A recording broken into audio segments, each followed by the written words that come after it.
बिस्मिल्लाहिर्रहमानिर्रहीम। अस्सलाम वालेकुम नाज़रीन, आप देख रहे हैं मेरा YouTube channel astrologer Mauzam Khan और मैं हूं मौज़म ख़ान। एक बड़ी आज हम एक ऐसी बात से पर्दा उठाने जा रहे हैं एस्ट्रोलॉजी के थ्रू, जो लोगों के लिए काफ़ी सारी कन्फ्यूजन का बायस बनी रही है हमेशा। बहुत सारे लोग, ख़वातीन और हज़रात ऐसे होते हैं जिनकी ज़िंदगी में शादी के फेजेस ही नहीं आते और वो एक ऐसी ज़िंदगी गुजारते हैं जो शादी के बगैर ही गुजर जाती है उनकी ज़िंदगी, और अकेली उनकी ज़िंदगी गुजरती है। मैं आपको इसका एक वाक़या भी सुनाता हूँ। हमारे यहाँ पर एक औरत आई मेरे पास एज ए क्लाइंट। तो जब मैंने उनका हॉरोस्कोप देखा तो मैंने उन्हें कहा ये आपका हॉरोस्कोप नहीं है। उन्होंने कहा जी ये मेरी डेट ऑफ बर्थ यही है और यही मेरी असल डेट ऑफ बर्थ है। और उसने मुझसे पूछा कि क्या वजह है कि आप ये कह रहे हैं कि ये मेरा हॉरोस्कोप नहीं है।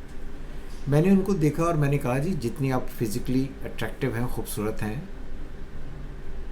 तो ये हो नहीं सकता कि आपकी ज़िंदगी में ये जो चार्ट है ये आपसे मेल खाता हो। ये बताता है कि आपकी ज़िंदगी में आपकी शादी नहीं हुई, ये शादी नहीं होगी।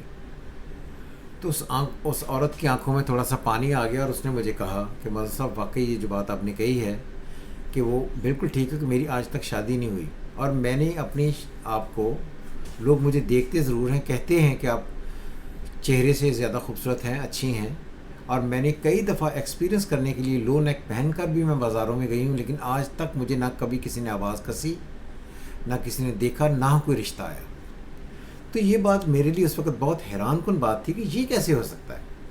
एक तो एक औरत होना और फिर थोड़ी ज़्यादा खूबसूरत हो जाना या अच्छी हो जाना, अच्छी शक्ल लेकर पैदा होना, तो शादी तो उसकी हो जाती है। लेकिन हम एस्ट्रोलॉजी के थ्रू ये प्लानिटरी कंडीशन पढ़ेंगे कि शादी क्यों नहीं होती है औरतों की।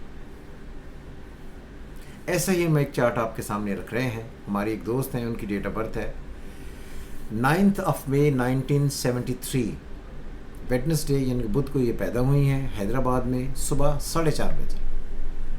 प्लानिटरी कंडीशन इनकी बड़ी इंटरेस्टिंग है। सन इन लियो,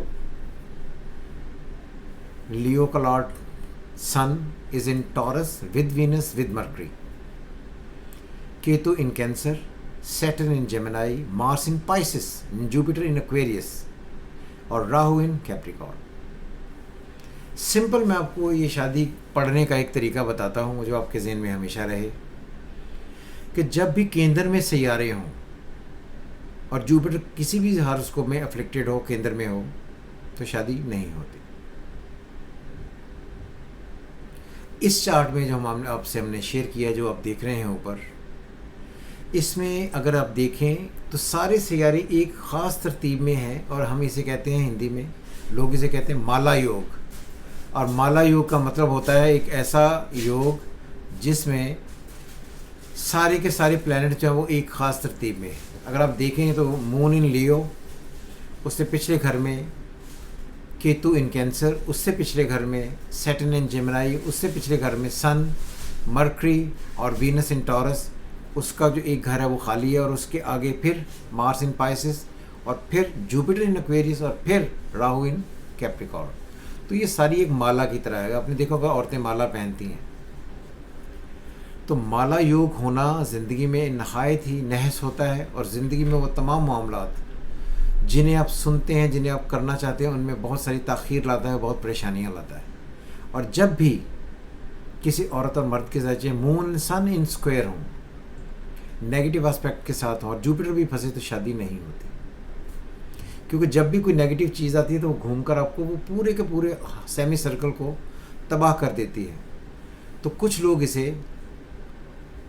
काल अमृत योग भी कहते हैं, क्योंकि राहु और केतु और राहु के दरमियान है ये सारे। और कुछ लोग इसे काल सर्प योग पढ़ते हैं, और ये कहा जाता है कि वो तमाम सियारे जब राहु और केतु के दरमियान हो तो ये काल सर्प योग है, और केतु और राहु के दरमियान हो तो फिर ये काल अमृत योग है। लेकिन इनका मून साइड पर है तो इसलिए ना काल सर्प योग है ना काल अमृत योग है। लेकिन फिर भी जो प्लैनेटरी कंडीशन है वो ऐसी स्क्वीज़, ऐसी फंसी हुई है जिसकी वजह से लाइफ में प्रॉस्पेरिटी नहीं आती। अब गौर से देखें, जो मार्स है उसका लॉर्ड है जुपिटर, मार्स इन पाइसिस, जिसका लॉर्ड जुपिटर इन एक्वेरियस, और मून से वो 7वें और सन से 4थे में है, स्क्वायर है, जिसकी वजह से इनकी ज़िंदगी में जब भी शादी से रिलेटेड मामला चलेंगे तो इंशाल्लाह तक कोई ऐसे मामला चलेंगे जिनकी वजह से इनकी शादी नहीं होगी। अब इनका ascendant lord which is moon in sun, moon is in Leo, Leo का लॉर्ड जब 10th में आता है तो आदमी को या औरत को अपनी पूरी ज़िंदगी में अपनी आप को जद्दोजहद या घर को या अपने वक़ार को संभालते हुए सारी ज़िंदगी गुजर जाती है। हम ये कहते हैं कि ऐसी औरतें या ऐसे मर्द एक ऐसी ज़िंदगी गुजारते हैं जिसमें काफ़ी सारी रिस्पॉन्सिबिलिटीज़ उनको उठानी पड़ती हैं और उनकी ज़िंदगी में घर का सुख नहीं होता। सो आई थिंक कि मैंने आपको ये हॉरोस्कोप है इसके थ्रू समझाने की कोशिश की है कि वो सारे लोग जिनकी शादियां नहीं होती हैं उनकी केंद्र भरा होता है और 7वां लॉर्ड भरा होता है। 7वें का लॉर्ड कहीं ना कहीं फ्लिक्टेड होगा जिसकी वजह से इनकी शादियाँ नहीं होती। तो सो उनमें से एक हॉरोस्कोप था। उम्मीद करता हूँ कि आपको ये वीडियो पसंद आई होगी। अपने कमेंट्स आप हमें जारी करें और एस्ट्रोलॉजी सीखने की कोशिश करें। और कतई तौर पर जब शादी ना हो या शादी होकर टूट जाए या शादी में डिले हो तो ये बिल्कुल ना सोचें कि आप कर किसी किस्म का जादू टूना हुआ है और उसकी वजह से आपकी ज़िंदगी में ताख़ीर है। ये ताख़ीर अल्लाह की तरफ से। हमेशा की तरह खुदा हाफ़िज़। पाकिस्तान जिंदाबाद।